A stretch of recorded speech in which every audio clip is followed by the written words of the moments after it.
All right guys, welcome back to the channel. It's February in Wisconsin. We've got 50-degree weather. It's a little windy, the sun's going down, but we're gonna try to take advantage of this and get the tonneau cover on the new project truck, so stay tuned.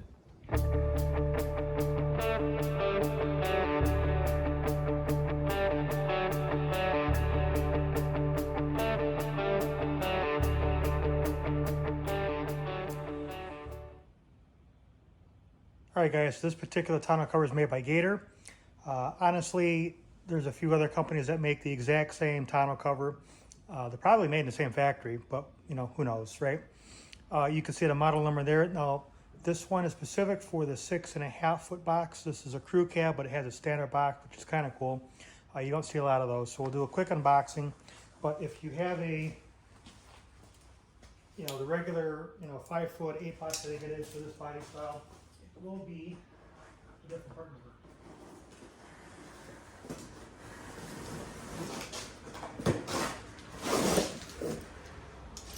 I think I got this from realtruck.com. I got this back on Black Friday of 2021. I had to wait a very long time to get this truck. I actually have a video on that. If you guys want to see that, I'll put that link below. So it took almost 6 months to get this particular truck. All right, so it looks like we've got one side here. We'll figure out what we're doing. Looks like we've got this cover itself. Get that off to the side here.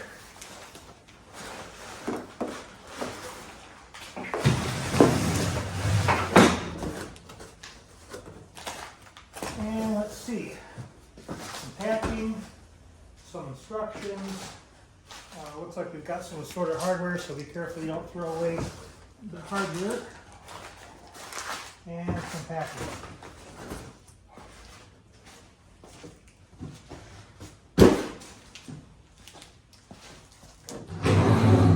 Okay, I was wrong. This is actually both sides here. I didn't see the way to take it out. So we got one for one side, one for the other here.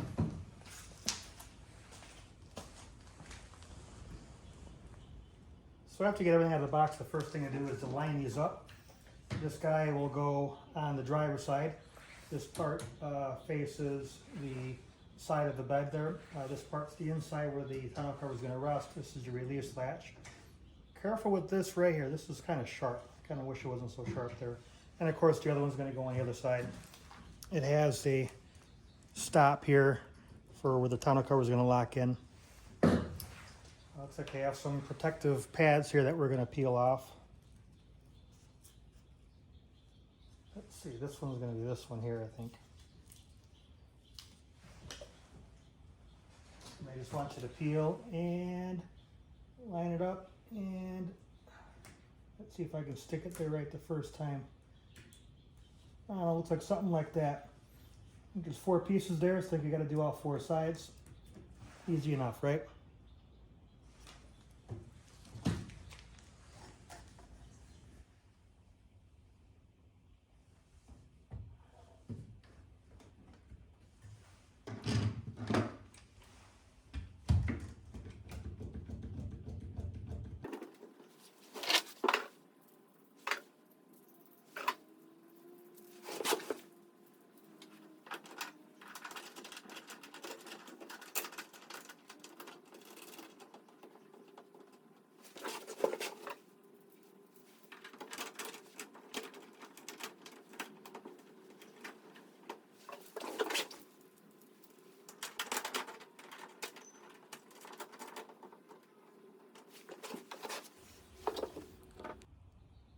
So mounting the rails is pretty easy. If you've got a clamp like this, that makes the job go a lot easier because you can have that third hand that's kind of needed to put this on.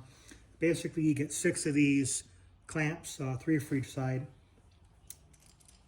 Just get that loose, and basically it goes just the way you see it. I've been putting the short side on the outside and the long side here on the inside here. You just find there's some grooves that are up in there. You kind of go as far over as you can, just so you got some good bite on it. And then I'm just going to finger tighten it for now. we'll come back and tighten it down a little bit, just so it's snug and it's not really going anywhere. Then you can take the clamps off and move on. Now this particular truck has the multi-flex tailgater if you're a GMC guy, a multi-pro. So part of that is I've got this extra handle right here. So I noticed that it does touch and rub right here. I'm probably not going to use it a ton, and really there's just a couple of bolts here. You can really take this off if you really want to. I may throw a little piece of rubber up on here just to maybe protect it a little bit. But that's really all it is to get the sides going. And like I said, once you get everything off, you can take your clamps off and keep moving on. Okay, so when you go to drop this in, you got these screws here. This is the bottom part of the screws, and you slide on this track here. And you have to drop this down in a way where it goes into this back hole. There we go, just like that. And it's got to be orientated away with the Velcro is here on top. So when you go to roll this, the Velcro will start to seat on the rail here. If you got any other way, stop and do it over again. Don't tighten anything down. After you get this kind of in here loosely the way it is, there's a spacer. It's got some numbers that are on there. 1, 2, 3, 4. I'm going to probably start at 2 just to see where it's at, which would be here in my case. And it just sits in this track that's right here. And it presses against this piece right here. It's a tensioner. So if it's not quite tight enough, you can go to another number. If it's too loose, go to one number. If it's too tight, you can't close it, go to a lesser number. And then there's a cotter pin here, which I'll have to figure out how to put in, which is this guy right here. And looks like I can drop that in one of the holes down here on the bottom, I think. Keep it in place. So we're going to try this from another angle. This is what the spacer looks like installed. Again, I kind of guessed at 2. Hopefully I'm correct. I will say this cotter pin's a pretty good idea. It's going to keep this block from popping out and getting away from you. I will tell you that this cotter pin was a little bit difficult to put in. I actually had to take a small hammer and just kind of tap it there in place. You'll probably need a cotter pin remover with a hook to pull it out if you have to readjust it. But other than it being a little tough to get in there, it's a pretty good design. Next thing to do is take some of the supplied washers and the supplied nut and basically finish the install here. Get that washer in there. Don't worry about making everything nice and tight, because this is going to end up sitting a little bit more flush. Basically get that started. Feels like it's a nylock there because it's getting tight, so we'll ratchet that down in a minute, but we'll get the other side started first. Alright, so before you tighten everything down, make sure that you got these straps on the inside. There's a couple loops on the other side we'll show in a little bit. At least on this particular model, there's a little bit of a weather strip. I know the camera can't see it. I'm not sure if there's a right way to do this, but I'm going to take the weather strip and I think I'm going to lay it flush against the bulkhead here. That seems to be where it's sealing the best. Other models that I've done before, there's a piece of stripping that you can lay on top of the bulkhead before you do the install. This particular one doesn't have it. It has the one I'm describing here. And I'm just, again, making sure that it's seated the way I want to before I go ahead and tighten this down.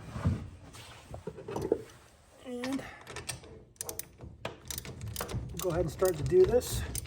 At any point, any of this seems kind of hard to do, you probably have something too tight already. You need to go back and loosen it, maybe like one of these brackets here or something. And it's not allowing you to, get things where you want. Needs a little more.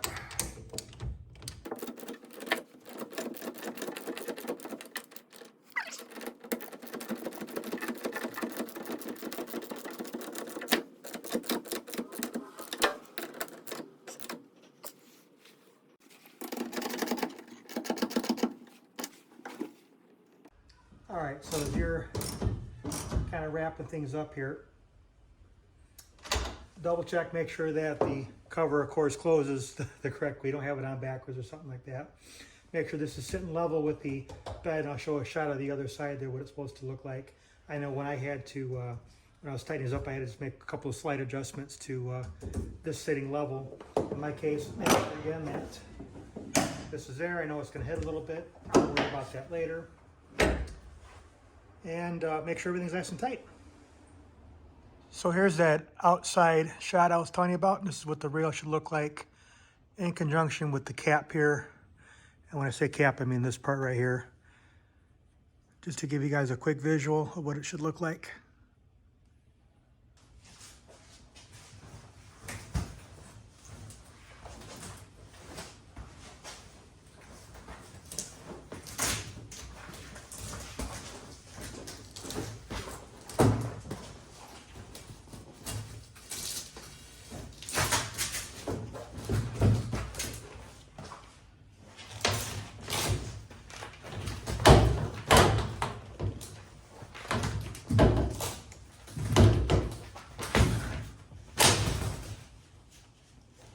All right, moment of truth.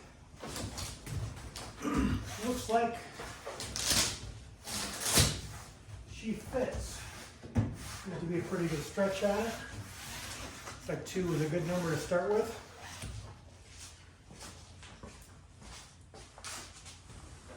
All right, stretch this out a little bit. If you guys notice that unrolled a little sloppy, because it's just the first roll.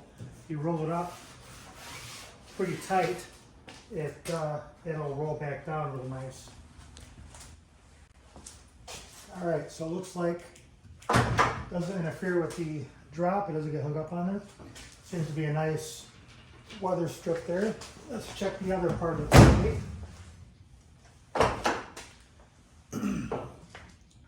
Okay, well this is just a little stiff on its own, but it doesn't seem to interfere there. Have a nice pass-through cover, so it works out pretty good.